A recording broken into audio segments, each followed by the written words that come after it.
अमाल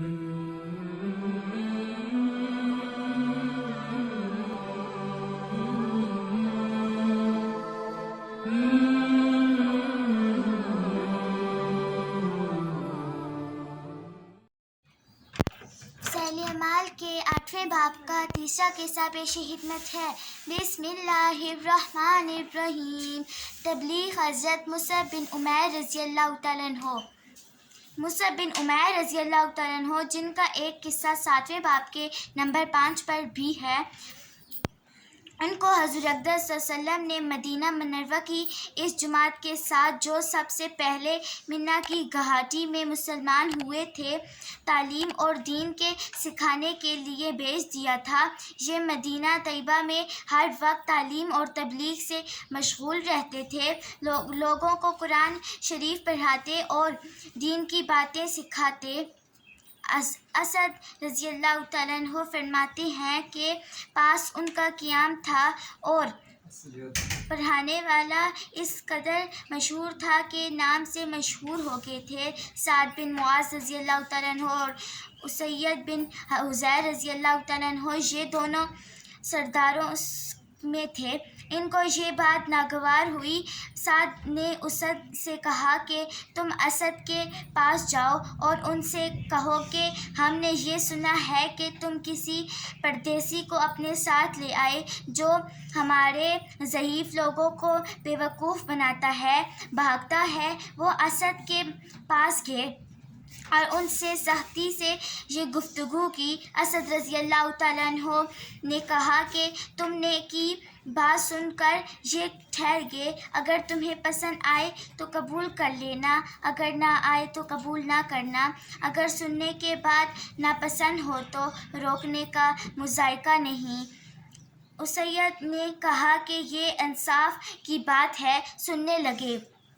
हज़रत मुसअब रज़ियल्लाहु तआला अन्हु ने इस्लाम की खूबियाँ सुनाई और कलाम अल्लाह शरीफ की आयतें तिलावत की। हज़रत उसैद रज़ियल्लाहु तआला अन्हु ने कहा कि ये अच्छी बात है और क्या ही बेहतर कलाम है। जब तुमने अपने दीन में से कुछ ये पढ़ा तो मैं समझ गया कि तुम बहुत अच्छे इंसान हो। और जब मैंने उनसे सुना तो उनके बदन पर पाक कपड़े पहनाए गए और उनसे कलमा शहादत पढ़वाया गया। हज़रत उसद रज़ियल्लाहु तआला अन्हु ने कहा, उसी वक्त सबका काम किया जाए और मुसलमान हो गए। और मुसलमान होते ही वो इतने अच्छे हो गए कि जिसकी कोई हद नहीं। इसके बाद ये साद के पास गए और उनको भी अपने हमरा लाए। इनसे भी यही गुफ्तगू हुई। साद रज़ियल्लाहु तआला अन्हु बिन मुआज़ भी मुसलमान हो गए और मुसलमान होते ही कलमा पढ़ लिया। कलमा पढ़ते ही अपनी कौम बनुल अशल के पास गए। उनसे जाकर कहा कि मैं तुम लोगों की निगाह में कैसा आदमी हूँ। उन्होंने कहा कि हम में सबसे अफसल और बेहतर हो। इस पर साद रज़ियल्लाहु तआला अन्हु ने कहा कि मुझे तुम्हारे मर्दों और औरतों से कलाम हराम है जब तक तुम मुसलमान ना हो जाओ और मोहम्मद सल्लल्लाहु अलैहि वसल्लम पर ईमान न लाओ।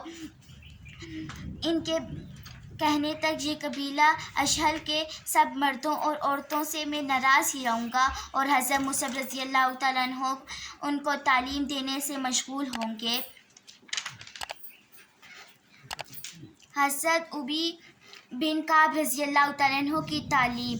हज़रत उबी बिन काब रज़ियल्लाहु तआला अन्हु मशहूर सहाबा कराम रज़ियल्लाहु तआला अन्हु और मशहूर कारियों में हैं। इस्लाम लाने से पहले लिखना पढ़ना जानते थे। अरब में लिखने का आम दस्तूर नहीं था। इस्लाम के बाद इसका चर्चा हुआ, लेकिन ये पहले से वाकिफ़ थे। हज़रत अक़दस सल्लल्लाहु अलैहि वसल्लम की खिदमत में हाज़रा किया। वही भी लिखा करते थे। कुरान शरीफ के बड़े माहिर थे। इनने लोगों को बहुत सी तालीम दी थी। इनकी ज़िंदगी में कुरान शरीफ हिफ्ज़ कर लिया था। और हज़ूर अक़दस सल्लल्लाहु अलैहि वसल्लम का इरशाद है कि मेरी उम्मत के बड़ी कारी उबई बिन काब रज़ियल्लाहु तआला अन्हु हैं। तहज्जुद में 8 रातों में कुरान पाक ख़त्म करने का एहतिमाम था। ایک مرتبہ حضور اقدس صلی اللہ علیہ وآلہ واصحابہ وسلم نے ارشاد فرمایا کہ اللہ جل شانہ نے مجھے ارشاد فرمایا کہ تمہیں قرآن شریف سناؤں۔ عرض کیا یا رسول اللہ، اللہ تعالیٰ نے میرا نام لے کر کہا۔ حضور اقدس صلی اللہ علیہ وآلہ وصحبہ وسلم نے فرمایا، ہاں تیرا نام لے کر کہا۔ یہ سن کر فرتے خوشی سے رونے لگے۔ ذکر میرا مجھ سے بہتر ہے کہ اس محفل میں ہے۔ جندب بن عبداللہ رضی اللہ تعالیٰ عنہ کہتے ہیں کہ میں مدینہ طیبہ علم حاصل کرنے کے لیے حاضر ہوا تو مسجد نبوی میں حدیث پڑھانے والے متعدد حضرات تھے اور شاگردوں کے حلقے متفرق طور پر علیحدہ علیحدہ ہر استاد کے پاس موجود تھے۔ میں نے حلقوں پر گزرتا ہوا ایک حلقے پر پہنچا جس میں سے ایک حلقہ صاحب مسافرانہ تھا، جن کو میں نے دیکھا کہ ان کے بدن پر صرف 2 کپڑے بدن پر ڈالے ہوئے تھے، بیٹھ کر حدیثیں پڑھا رہے تھے۔ میں نے پوچھا کہ یہاں لوگ کیا کرتے ہیں؟ انہوں نے فرمایا کہ یہاں لوگ بیٹھ کر حدیث پڑھتے ہیں۔ بتایا کہ مسلمانوں کے سردار ابیہ بن کعب رضی اللہ تعالیٰ عنہ ہیں۔ ان نے یہ حلقہ درس میں بیٹھ کر کہا کہ یہ تو بہت اچھا ہے۔ جب حدیث سے فارغ ہوئے تو گھر جانے لگے۔ میں بھی ان کے پیچھے پیچھے چلا گیا۔ وہاں جا کر دیکھا کہ ایک پرانا سا گھر ہے، ٹوٹا پھوٹا و نہایت معمولی سا سامان پڑا ہوا ہے، زاہدانہ زندگی۔ حضرت ابی بن کعب رضی اللہ تعالیٰ عنہ کہتے ہیں کہ ایک مرتبہ حضور اقدس صلی اللہ علیہ وسلم نے میرا اہتمام لیا۔ ارشاد فرمایا کہ قرآن شریف میں سب سے بڑی آیت برکت اور فضل کے اعتبار سے ہے۔